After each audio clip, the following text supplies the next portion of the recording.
आप सभी को अनंत चतुर्थी की हार्दिक शुभकामनाएं। हर साल भाद्रपद मास के शुक्ल पक्ष की चतुर्थी तिथि को अनंत चतुर्थी मनाई जाती है।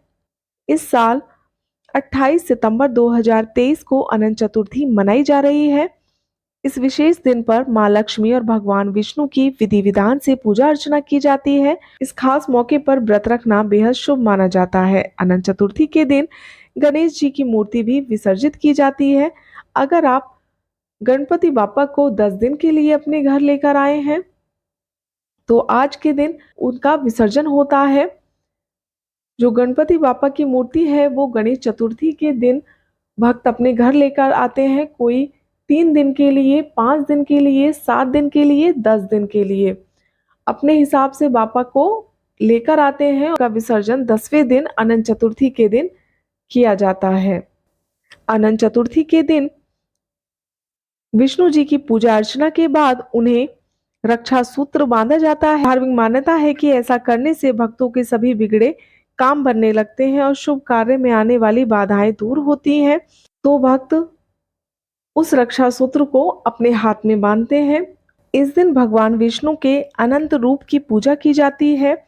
इसमें व्रत का संकल्प लेकर अनंत सूत्र बांधा जाता है। मान्यता है कि इसको धारण करने से संकटों का नाश होता है। इस दिन भगवान विष्णु के भक्त पूरे दिन उपवास रखते हैं और पूजा के दौरान धागा बांधते हैं। भगवान गणेश का विसर्जन भी इसी दिन किया जाता है। चलिए अब जानते हैं कि इस साल अनंत चतुर्थी का शुभ मुहूर्त, पूजा विधि और महत्व क्या है। वैदिक पंचांग के अनुसार इस साल भाद्रपद माह के शुक्ल पक्ष की चतुर्थी तिथि का आरंभ 27 सितंबर को रात 10:18 पर होगा और 28 सितंबर को शाम 6:49 पर समाप्त होगा। इसीलिए उदया तिथि के अनुसार 28 सितंबर को अनंत चतुर्थी मनाई जाएगी। अनंत चतुर्थी के दिन सूर्योदय होगा 6:21 पर और सूर्यास्त होगा शाम 6:14 पर। चंद्रोदय होगा शाम 5:45 पर और ब्रह्म मुहूर्त रहेगा सुबह 4:44 से 5:32 तक। और जो अभिजीत मुहूर्त है वो रहेगा सुबह 11:53 से दोपहर 12:41 तक। अमृत काल रहेगा शाम 6:42 से 8:07 तक। और जो पूजा का शुभ मुहूर्त रहेगा वो रहेगा 6:12 से शाम 6:49 तक। और जो गणेश विसर्जन का जो शुभ मुहूर्त है, इस दिन 4 शुभ मुहूर्त रहेंगे, सुबह को, दोपहर को, शाम को और रात को।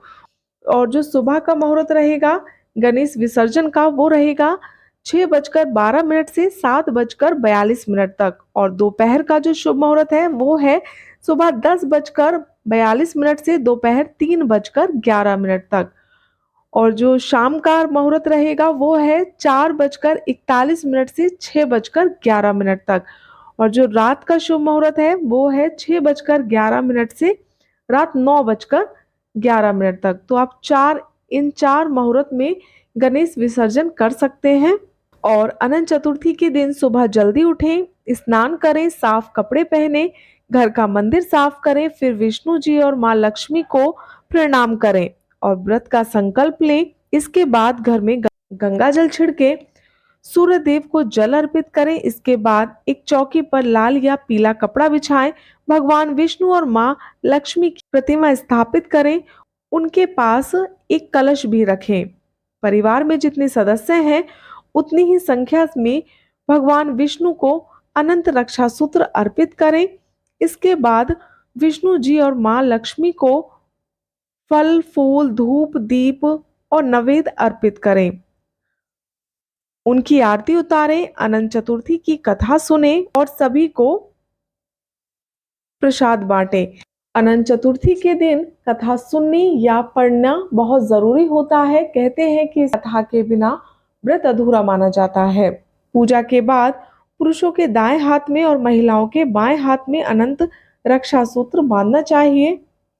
और अनंत चतुर्थी के दिन श्री हरि और मां लक्ष्मी जी की पूजा का विशेष महत्व माना जाता है। धार्मिक मान्यता है कि बीमारियों से जूझ रहे लोगों को अनंत चतुर्थी का व्रत जरूर करना चाहिए। साथ ही गृह कलेश से छुटकारा पाने के लिए और घर की सुख शांति के लिए भी अनंत चतुर्थी का व्रत करना बेहद लाभकारी माना जाता है। यह व्रत धन धान्य और सुख संपदा में बढ़ोतरी के लिए भी किया जाता है। अनंत चतुर्थी के दिन श्री हरि विष्णु के सहस्त्र नाम स्तोत्र का पाठ करने से शुभ फलों की प्राप्ति होती है। तो इस दिन आप भगवान विष्णु का ज्यादा से ज्यादा नाम लें और इस तरह से अनंत चतुर्थी का व्रत रखें। तो ये थी अनंत चतुर्थी से जुड़ी कुछ जानकारी। आशा करती हूँ कि आपको ये जानकारी अच्छी लगी होगी।